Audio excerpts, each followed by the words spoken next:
Hi friends, welcome back to weekend ಅಡುಗೆ YouTube channel. Please subscribe and share. ಇವತ್ತು ಅನಾನಸಿಂದ ಡಿಫ್ರೆಂಟಾಗಿ ಅನಾನಸ್ ಗೊಜ್ಜು ಮಾಡೋಣ. ಚಪಾತಿ, ದೋಸೆ, ಅನ್ನಕ್ಕೆ ತುಂಬ ಚೆನ್ನಾಗಿರುತ್ತೆ. ಮೊದಲು ಬಾಣಲಿ ಬಿಸಿ ಮಾಡೋಕ್ಕೆ ಇಟ್ಕೊಂಡಿದ್ದೀನಿ. 1 ಸ್ಪೂನ್ ಎಣ್ಣೆ ಹಾಕಿದ್ದೀನಿ. ಎಣ್ಣೆ ಕಾದ್ಮೇಲೆ ಅರ್ಧ ಸ್ಪೂನ್ ಮೆಂತ್ಯ, 1 ಸ್ಪೂನು ಕಡಲೆಬೇಳೆ, 1 ಸ್ಪೂನು ಉದ್ದಿನಬೇಳೆ, 1 ಸ್ಪೂನು ಸಾಸಿವೆ, 3 ಸ್ಪೂನು ಬಿಳಿ ಎಳ್ಳು ಇಷ್ಟು ಹಾಕಿ ಮೊದಲು ಎಣ್ಣೆಯಲ್ಲಿ ಹಾಗೆ ಫ್ರೈ ಮಾಡ್ಕೊಳ್ಳಿ. ಸ್ವಲ್ಪ ಕರಿಬೇವು, ಈಸಿಯಾಗಿ ಮಾಡ್ಬೋದು, ತುಂಬ ಚೆನ್ನಾಗಿರುತ್ತೆ. ಹೊಸ ಡಿಫ್ರೆಂಟ್ ಟೇಸ್ಟ್ ಕೂಡ ನಿಮಗೆ ಸಿಗುತ್ತೆ. 5ರಿಂದ 6 ಗುಂಟೂರು ಮೆಣಸಿನ್ಕಾಯಿ ಖಾರದ ತಕ್ಕಂತೆ, 10ರಿಂದ 12 ಬ್ಯಾಡಗಿ ಮೆಣಸಿನ್ಕಾಯಿ ಇದನ್ನು ಹಾಕಿ ಹಾಗೆ ಫ್ರೈ ಮಾಡ್ಕೊಳ್ಳಿ.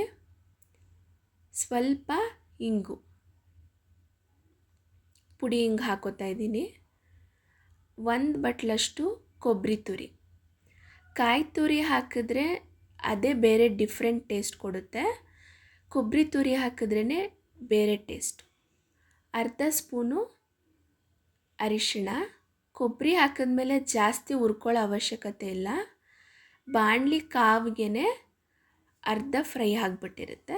ತಣ್ಣಗಾದ್ಮೇಲೆ ನೀರು ಹಾಕಿ ಪೇಸ್ಟ್ ಮಾಡ್ಕೋಬೇಕು. ಮತ್ತು ಅದೇ ಬಾಣಲಿಗೆ ಸಾಸಿವೆ ಹಾಕ್ಕೊಂಡಿದ್ದೀನಿ.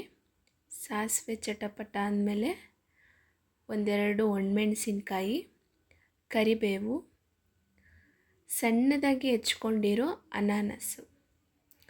ಕಟ್ ಮಾಡಬೇಕಾದ್ರೆ ಆದಷ್ಟು ಮುಳ್ಳನ್ನೆಲ್ಲ ತೆಕ್ಕೊಬಿಡಿ. ಈ ಥರ ಸಣ್ಣದಾಗಿ ಹೆಚ್ಕೊಂಡು ಹಾಕ್ಕೊಂಡ್ರೆ ಚೆನ್ನಾಗಿರುತ್ತೆ. ಕೆಲವರು ಪೇಸ್ಟ್ ಕೂಡ ಮಾಡಿ ಹಾಕ್ತಾರೆ, ಅದು ಅಷ್ಟು ಚೆನ್ನಾಗಿರಲ್ಲ. ಸ್ವಲ್ಪ ಎಣ್ಣೆಲಿ ಈ ಥರ ಬಾಡಿಸ್ಕೋಬೇಕು.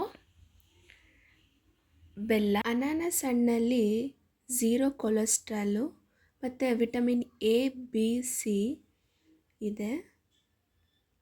ಇದರಲ್ಲಿ ಇಮ್ಯುನಿಟಿ ಬೂಸ್ಟರು ತುಂಬ ಜಾಸ್ತಿನೇ ಇದೆ. 1 ಕಪ್ಪಷ್ಟು ಹುಣಸೆ ರಸ ಹಾಕೋತಾ ಇದ್ದೀನಿ. 1 ಸ್ಪೂನು ಉಪ್ಪು. ಬೆಲ್ಲ ಹುಳಿ ಜೊತೆಗೆ ಅನಾನಸ್ಸು ಬೇಯಬೇಕು. ಸ್ವಲ್ಪ ನೀರು ಹಾಕಿ ಕುದಿಸ್ಕೊಳ್ಳಿ. ಕುದಿಯುವಾಗ ನಾವೇನು ಆಗಲೇ ಹುರಿದು ಪೇಸ್ಟ್ ಮಾಡ್ಕೊಂಡಿರ್ತೀವಿ ಅದನ್ನು ಹಾಕಿ, ನೀರು ಹಾಕಿ, ಸ್ವಲ್ಪ ಅರಿಶಿನ ಚೆನ್ನಾಗಿ ಕುದಿಸ್ಕೋಬೇಕು. 10ರಿಂದ 12 ನಿಮಿಷ ಕುದಿಸ್ಕೊಳ್ಳಿ. ಮತ್ತು ಸ್ವಲ್ಪ ಇಂಗಿನ ಪುಡಿ ಹಾಕ್ಕೋತಾ ಇದ್ದೀನಿ. ಇಂಗಿನ ಘಮ ಚೆನ್ನಾಗಿ ಬರುತ್ತೆ ನೋಡಿ. ಈ ಥರ ಮೇಲೆ ಎಣ್ಣೆ ತೇಲೋವರೆಗೂ ಕುದಿಸ್ಕೋಬೇಕು. ಇವತ್ತಿನ ಸ್ಪೆಷಲ್ ಅನಾನಸ್ ಗೊಜ್ಜು ರೆಡಿ.